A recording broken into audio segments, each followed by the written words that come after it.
Hi guys, and welcome in this new video. I am Davide Tagliabue, one of the coaches at the Unger Academy, and today I'm here with Andrea Unger himself, our founder and the only four-time world trading champion. Hello, Andrea. So, in this video, we are going to be talking about the life of a trader, or more precisely, the life of a systematic trader. Who better than a professional in this field for over 20 years can help us understand what it means to live in close contact with the markets. Today, I've presented a few questions for Andrea, and if you have one, please leave it below in the comments. Before we begin, however, I invite you to, as always, to leave us a like to this video, subscribe to our channel, and click on the notification bell to stay updated on the release of all our new videos. Hi, we are the Unger Academy, and we teach traders how to make money in the markets. Our founder, Andrea Unger, had been struggling with trading for years until he developed his automated trading method, which he used to become the only four-time world trading champion. Subscribe to our channel for free tips and tricks. So, Andrea, let's start with the first question I'd like to ask you. We know very well that the life of a trader could be compared, as we often say, to that of a businessman. And during one's career, it's inevitable to run into mistakes. But we know that if we work well, sooner or later, you will be successful. So the question is, what have been your best successes and the worst mistakes so far during your career? So first, thank you for this opportunity to discuss the problems and the opportunities of a systematic trader. Now, coming to the question itself, I actually most often speak about my mistakes because I strongly believe that we can learn much more from mistakes rather than from success stories. Success stories are motivational, of course, but in the end, we mislead the attention of our goal. Our first goal, we don't have to forget it, is not to be wiped out of the game. We don't have to be killed by the markets, let's say, okay? So we have to control risk, first of all. And when we see success stories, of course, we are somehow pulled into the enthusiasm of doing maybe too much. And when we talk about too much in trading, most often this is too much risk. In any case, well, success stories, I don't remember particular days when I went to bed, yeah, I made it. No, I can just tell you, of course, the four victories in the World Cup Trading Championships, that real money contest, that is for sure an achievement, and I'm very proud of it. But apart from that, I would better talk about mistakes, and they are all related more or less to ignorance and laziness. Laziness that implies ignorance. At least I already recorded a video for our blog years ago where I talked about a mistake that I made on an overnight position, which was not only overnight, it was over a weekend, over a year, because it was right at the end of a year. And my plan was to close all positions, to be flat, and to start again trading in the early days of a new year. Also because I believe that, especially from a systematic point of view, the last week of a year and also the first week of a new year are not very representative of the markets, and they don't help very much in building up potential profits. So to take a vacation is not the worst idea in that case. Systematic trader, be careful, because systematic traders rely on the statistical behavior of the market.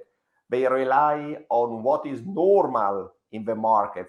So when the markets are not normal and under the the period of Christmas, of course, everything slows down because people have other things to think about.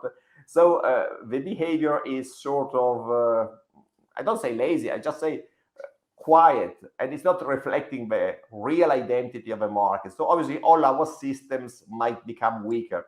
So actually it's a good idea to stop trading and to start again once things start again to be alive and kicking. I didn't do that in the past. And what's worse, I had a position open on the DAX future, the European DAX future, 3 contracts long, and I was planning to close that position on the very last moment I had. And I believed on the 31st of December because I knew American markets were trading, I think half a day short session, but okay, they were trading. But German markets did not. So I didn't even check the calendar of the exchange just to be sure that everything was fine. So I just waited. And on the 31st, in the early morning, I sat down at my computer and I looked with a strange face to the monitor. The market was closed. So, okay, I couldn't do anything.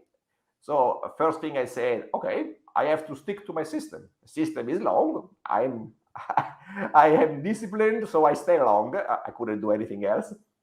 And the second thing I thought was, oh yes, but I am aware that is a long story of studies about the long on holiday techniques, where entering a long position just before a period of holidays normally turns out in leading to a gain. So I said, okay, that's the right place to be. I am wrong because because I'm an idiot, because the market opened low on the first trading day of a new year, and I lost a lot of money. I lost over, I think, 46,000 euros that day, the first trading day of the year. And that was just because I didn't stick to my plan. I had a plan. My plan was to shut down everything.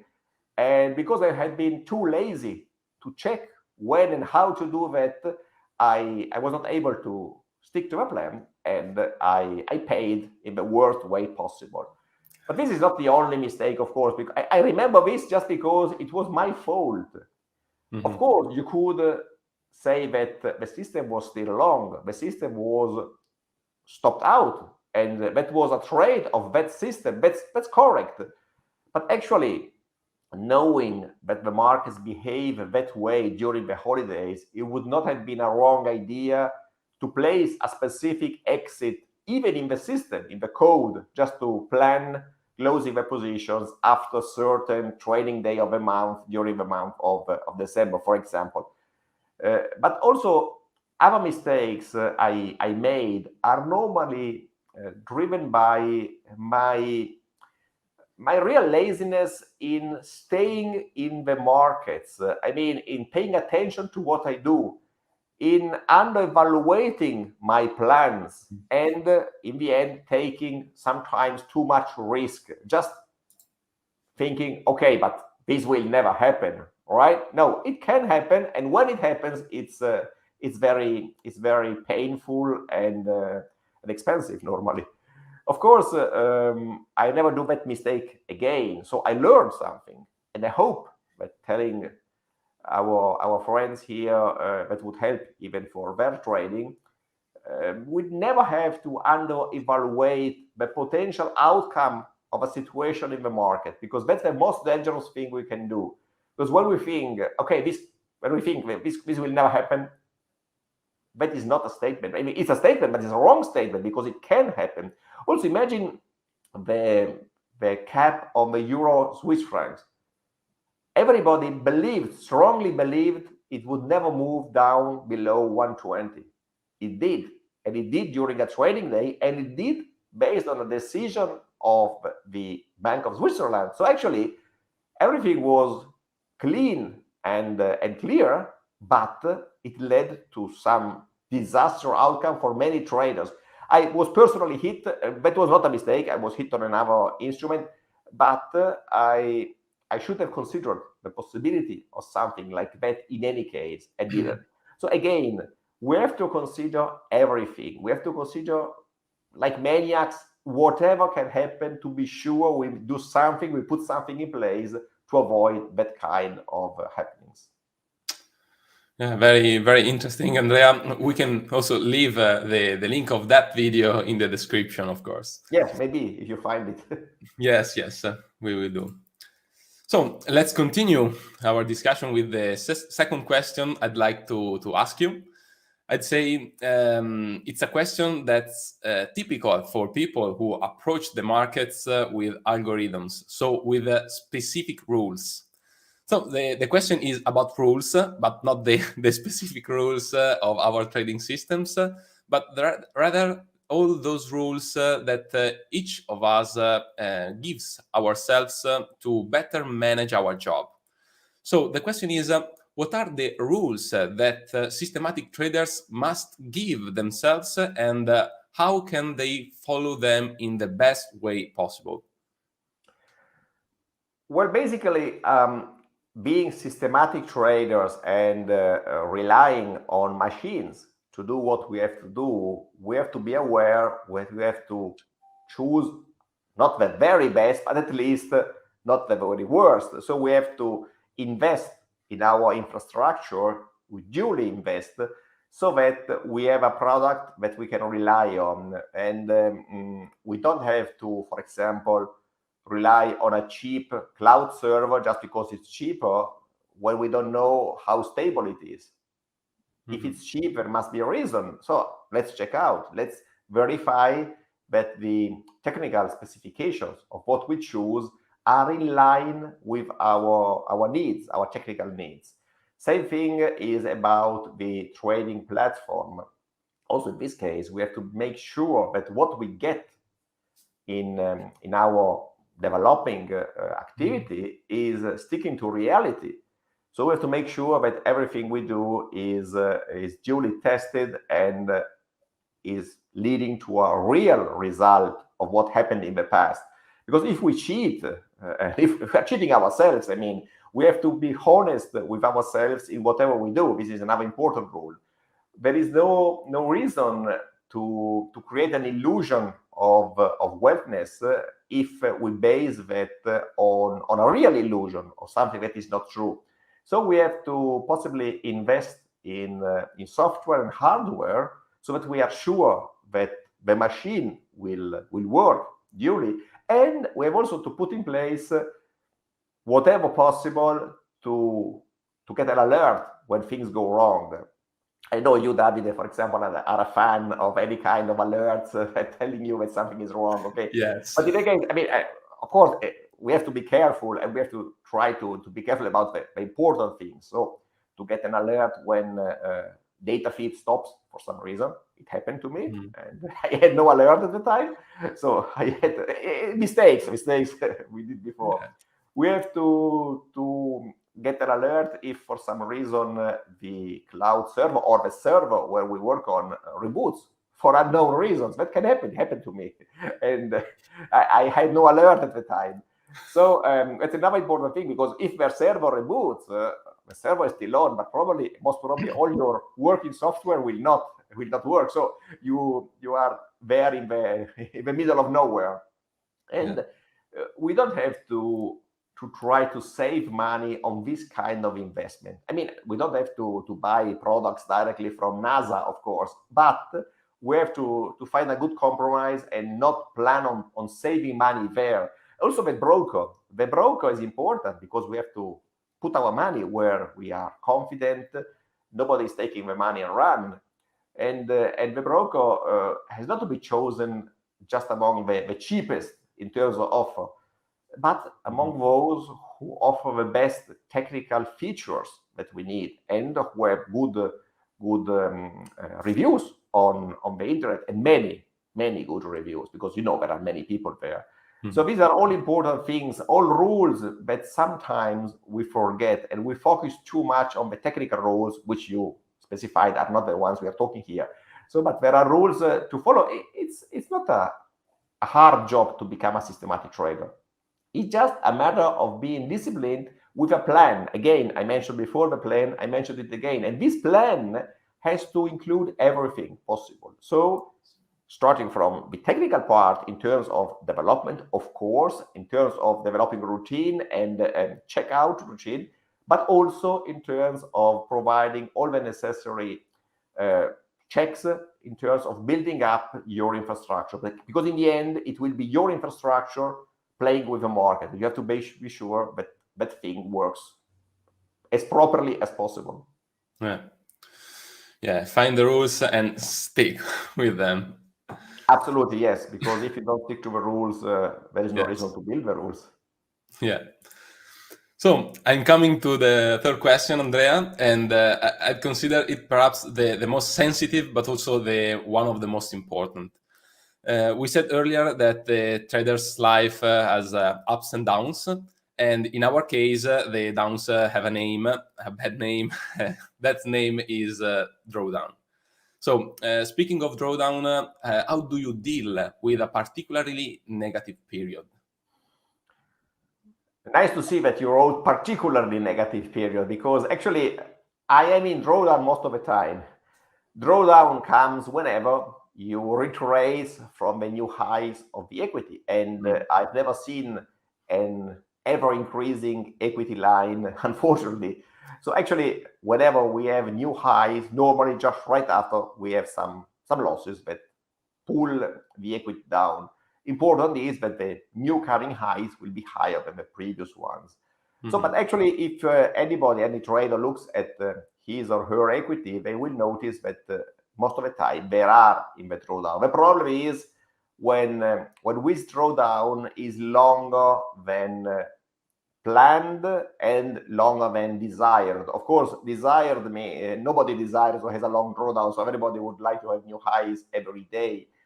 But there is also a plan where we can estimate what can happen to our equity line based on the past results.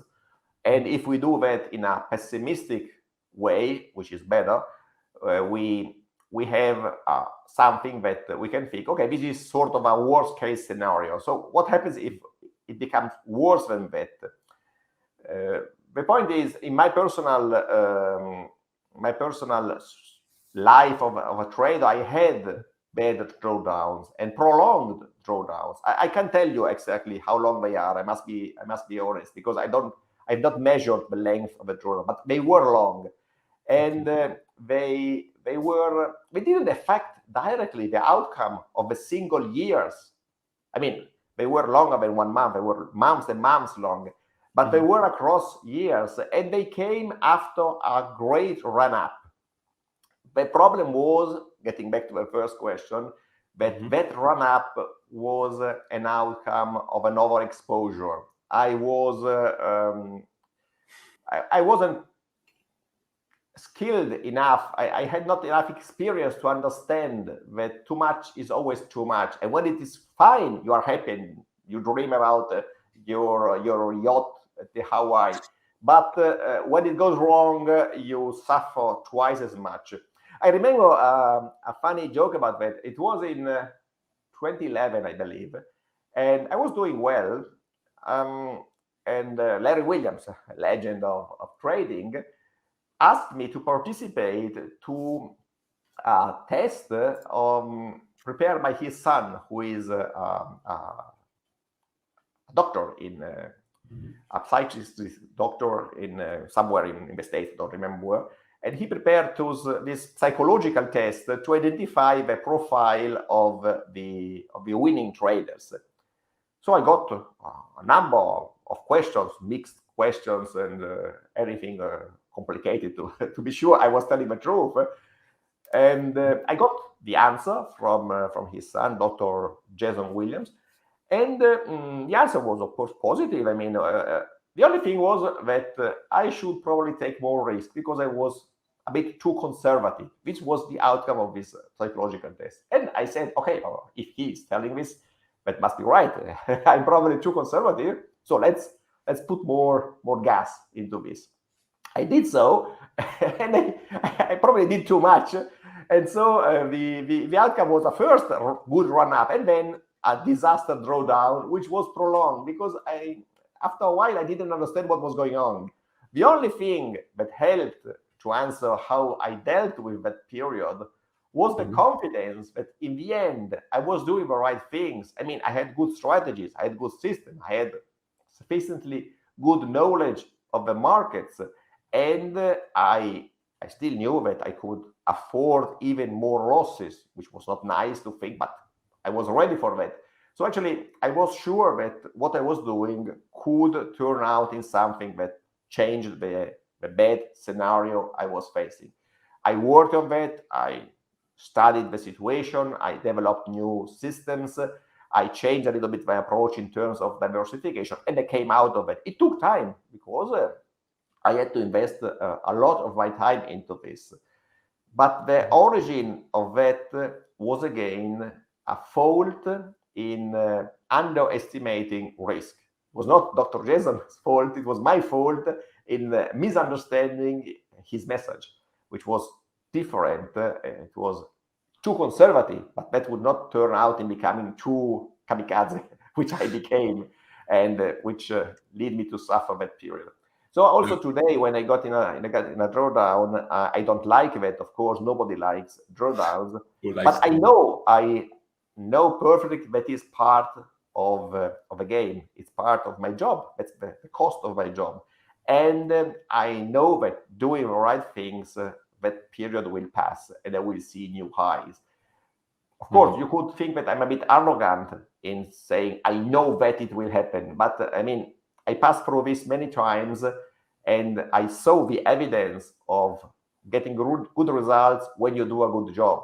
So I know in terms of putting right efforts into this thing will lead to a successful result in the long run.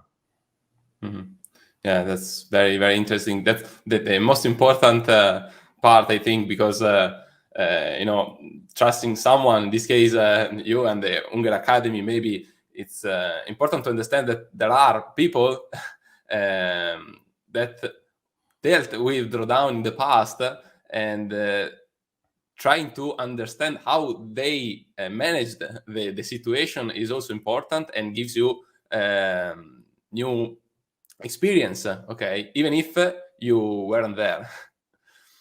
Yes, and the point is, this is a psychological reaction to drawdown, which also helps the practical reaction to drawdown. Because, I mean, on one side, you can say, this is normal, I stick to my strategies, but you might even need to put something in place to change things. Okay. And I mean, this is not, I'm not sticking to the plan. The plan is also to react. So in the plan, there must be a reaction to eventually change the plan if the plan goes nuts.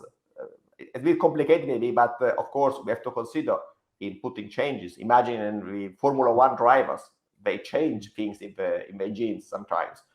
Yes. And the psychological reaction helps in getting all the psychological strength in doing the right choices when you face the technical changes. Because if you react on emotions, you probably will make mistakes. But if you react in a clean mindset, you will just put your mind at work and produce some good stuff.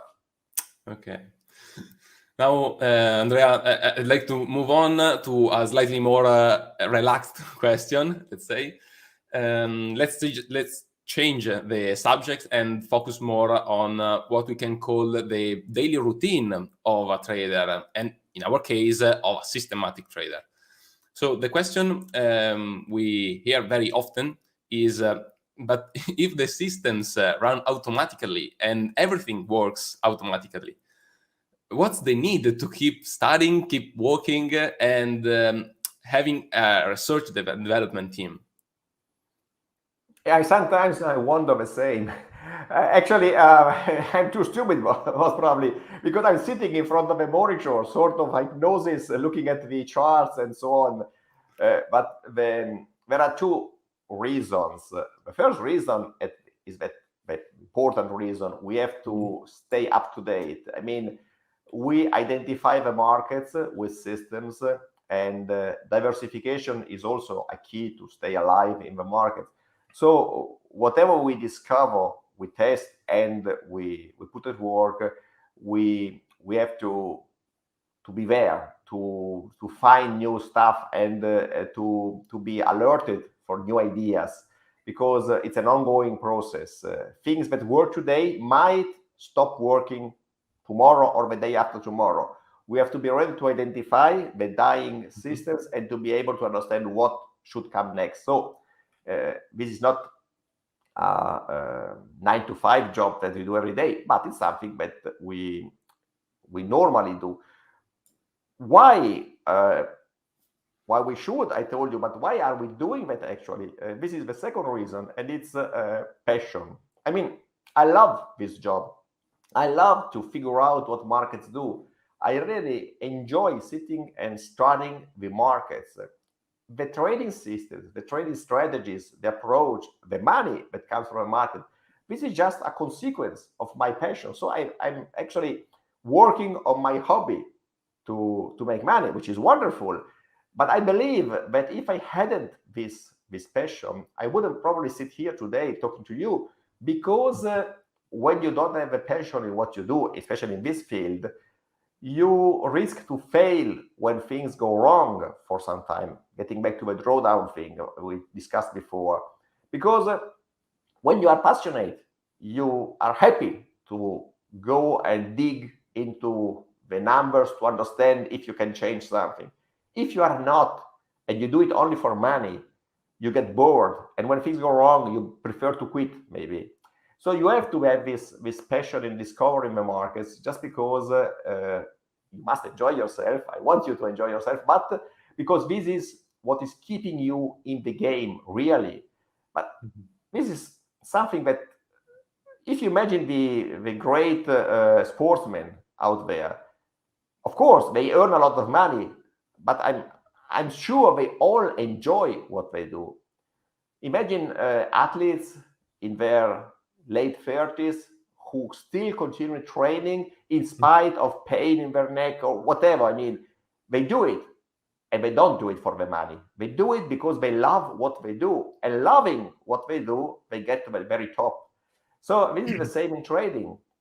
And I'm not telling you that if you don't love this, you should just quit. I mean, but I'm telling you, be careful, because if the money you could make is your ultimate goal, you are in a weak position. This is very important. I mean, obviously, we are doing this for money. It's our job. It's the way, what we do for a living, of course. I mean, I'm not telling you you have to leave the money in the markets, but think about the way you get to that money and enjoy the way. It's like when you go to a trip, enjoy the road. Don't just think about the hotel you will be sitting in the pool when you arrive. Yeah. Yes, exactly. Let's move on to the last question that I want to ask you. Maybe for those who are new to this world and are getting to see and deal with this world for the very first time. The question is, what's the correct attitude to have to purchase the career as a trader? Well, starting from the passion I just mentioned, you should first of all wipe your mind from all the ideas that somehow you get in private jet and great villas with swimming pools and so on. It can be something that comes true. I don't say it is impossible, but it's not what this is all about. This is a profession as any other else. And in anything you do, you have to approach things studying what you do, learning carefully what you have to do, and becoming an expert about what you do. Because there is no secret formula that you can use to make money out there. It's just applying knowledge that you have to get to the market. So if you want to become a trader, go out there and look for the proper and right education to know what to do. Look to get education from somebody who has proven to be successful and has also proven to be able to transmit that knowledge to you. So look among his or her students, if there are successful students and so on. But don't think to get a shorter way, just cutting this part of a learning path. The learning path is necessary in everything. If you play chess, you have to study. Learn the rules, but also to practice and to learn how to do it. The same is in trading. Yes. So think this as something that you have to learn and to put in place as a profession. So there are costs, which are the costs of putting you to the right place, so education and infrastructure, as I said before. There are costs in the trading activity itself, losses, drawdown, which are part of everything. But this is a real job, and as a real job, it has to take with it all the learning paths to get to the right place in the right time. Yeah. Thank you. Thanks, Andrea. Thank you for your answer. I know for sure they would be very useful to our listener. So before we say goodbye, though, I'd like to leave you with a piece of advice. If you are interested in learning more about how systematic trading works, in the description of this video, you will find a link, and that link will take you to a page from where you can access a free presentation by Andrea Unger. You will also be able to order our free copy of our best-selling book, The Unger Method, or even book a free call with a member of our teams. If you liked this video, please don't forget to leave us a like and subscribe to our channel, and go and click on the bell to stay updated on the release of all our new videos. So thank you again so much for watching us and watch this video. We will see you in the next video. Bye, guys. Ciao, everybody.